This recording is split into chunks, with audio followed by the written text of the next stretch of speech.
Hi friends, today we will talk about how to fix or how to solve the problem of a banned account on the application of Chase app. You will go to settings.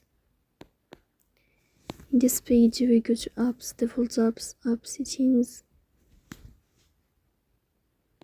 In this list you will search about Chase app and you will click here. Then this page of app info you will click on first stop and you will click OK. Here you will enter to the window of storage. Then we click on clear cache.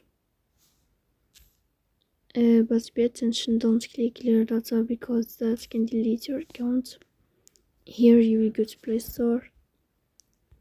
You will search about the application of Chase Mobile. Here you can uninstall your app and you can install it again, so please don't forget to support us.